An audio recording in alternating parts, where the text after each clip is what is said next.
What's up? My name is Derek Teal. I just finished my Everest Rome ride about 2 days ago, so my brain is a little bit fuzzy, but I want to show you guys the bike and the full setup of everything I used to get this 326-mile ride done, where I climbed the equivalent of Mount Everest without repeating a single climb. Let's dive in. But before we get into the video, please make sure you are subscribed to the channel, drop this thing a like, and let me know in the comments exactly what you think I should have done to make this a better setup for the day after I give you the review. So let's talk about the actual bike itself first. This is a specialized Tarmac SL7. It's a pro build and it's pretty much a stock pro build. I'm gonna show you the tweaks I made to make it more specific to this route, but I haven't really done anything besides change out the power meter. I added the Garmin dual-sided power pedals, and that includes the stock gearing, which I know a lot of people are curious about because I did do an Everest on this thing. Up front is a 35-48 chainring, a 1033 cassette. Honestly, for this ride, it was perfect because most of the gradients weren't much over 9 or 10%. There was a couple that were in the high teens though, but the day was so long, I needed to stand out of the saddle quite a bit anyways, so I just spent more time out of the saddle to get up a couple of those. There was a climb before the gravel section though that was like 5 minutes over threshold, so maybe not the easiest way to start a 24-hour ride, but you know, you gotta just set it and forget it, you know? Next thing I wanna talk about are the tires. These tires are really an all-terrain tire. They're the specialized Mondos that just came out, size 32. I'm running them tubeless, and they have a robust sidewall and obviously a little extra volume from my normal 30s that I normally run. So I was able to go less pressure and not have to worry about flatting nearly like I would if I had my typical road tires on. So I think honestly, of all the things I did, putting on a burlier tire was the best thing I could have done because it just put my mind at ease. I just didn't stress about flats and they didn't happen. And of course they could have, but it was a lot less likely because of these tires. So highly recommend if you're looking for something that can go on and off road and even on the freeway. Next thing you're probably gonna notice are all the bags on the bike. And let's go ahead and start with this frame bag because it's kind of sitting right here in front of us. This is from ALMSTHRE, and the best thing about this bag in my opinion is that it's narrow. It's really not much wider than the width of my frame even when you load it up, so I didn't have to worry about my knees rubbing on the bag at all. And it's got multiple different compartments, and basically I kept all of my electronics in here. I kept spare headlights, taillight and radar. I had my battery charging pack in here. I had a water filter in here, my extra sunglass lenses. I had a massage tool in here, actually. I haven't touched this bike since I did it. So shout out Pso-Rite, that helped dig some knots out of my shoulders. We have sunscreen.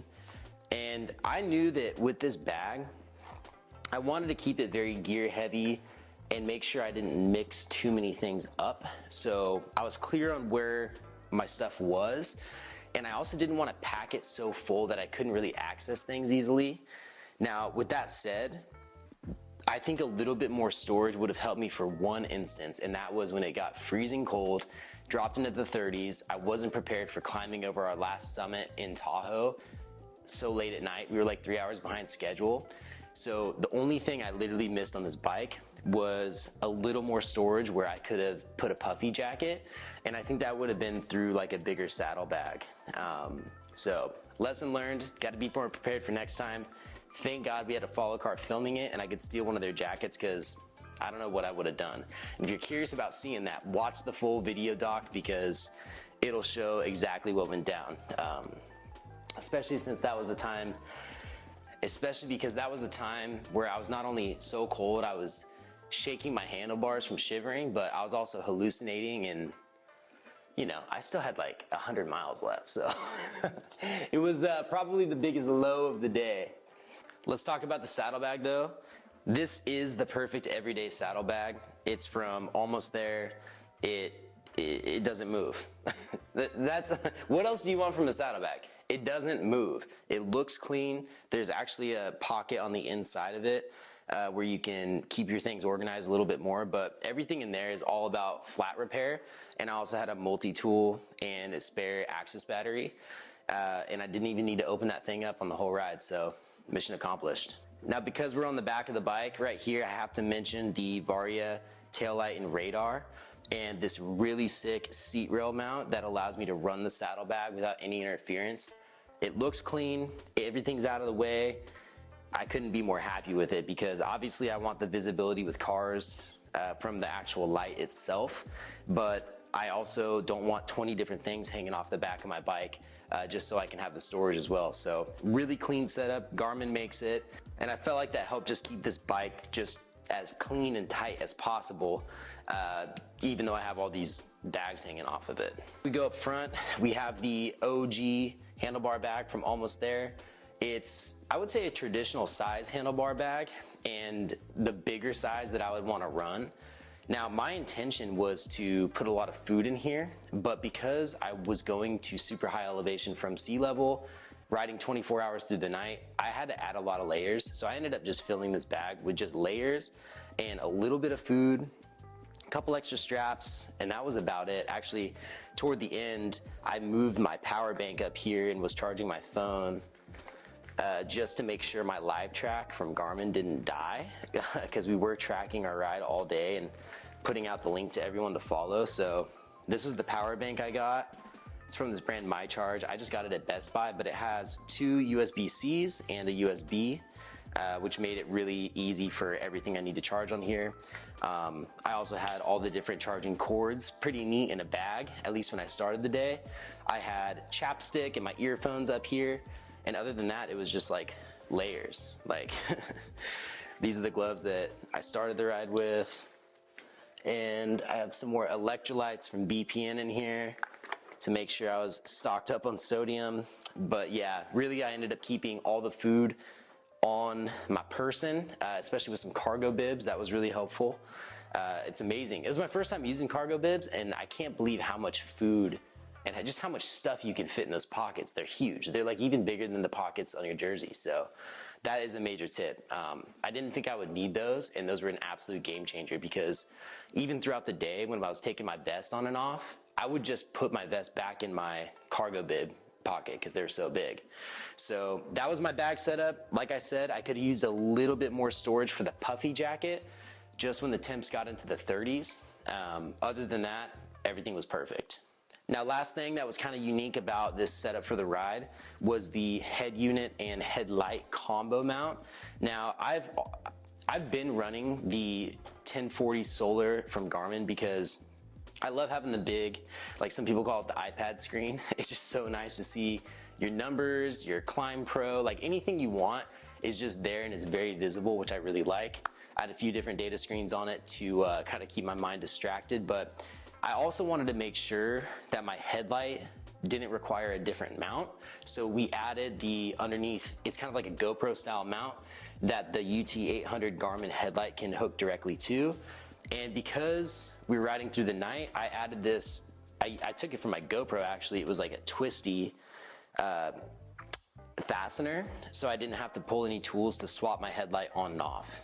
So that was really helpful, and it just allowed everything to basically look as clean as possible, and to have, you know, when you have this much on your bike, you don't want to add more with even just another bar clamp. So really stoked on that setup. And even though it interfered a little bit with the access to the pocket, I wasn't getting in and out of that bag unless I was stopped anyways, so it didn't really matter. Now, the very last minute thing I did to this bike was actually put the side loader bottle cages on. I stole these off of my mountain bike because I wanted to run 750 ml bottles because I like to drink water and this is a huge ride.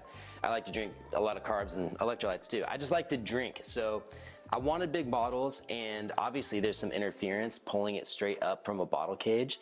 So if you have the side loaders, you can just pull it out the side and it's not getting in the way of your bag. Now, I'll be real with you, it was a little annoying only having left side load.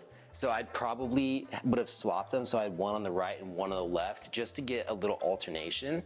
And it's harder to pedal with the side loaders, but again, it's kind of, you kind of have to do it if you're gonna run a frame bag. So I think it was a really good move. And it's just the reality of having a setup like this. You know, you take this high performance bike and you weight it down, you make it less aero, and you know, it's not gonna feel like it does on your Sunday group ride, but it still feels like the perfect bike for the job. So very, very stoked on the setup. Like I said, I had no mechanicals, and the only thing I would have done different is add that little bit of extra storage and would have brought a puffy jacket because it got so freaking cold. I'm telling you, I was so cold for so long. Like the thought of even being cold right now hurts my brain. So that's pretty much it. I'm really stoked on how it went. And stay tuned for the upcoming documentary we're gonna be launching on YouTube so that you can see the whole ride. We had Zach Youngberg there, the same guy who filmed Double Everest. And I know just from the quality of his photos and everything he's produced so far that it's gonna be insane. So hope you guys love it. If you have any more questions about the bike, or if you have any recommendations for what I should have done, please drop them in the comments below. Make sure you're subscribed to the YouTube channel and start moving forward.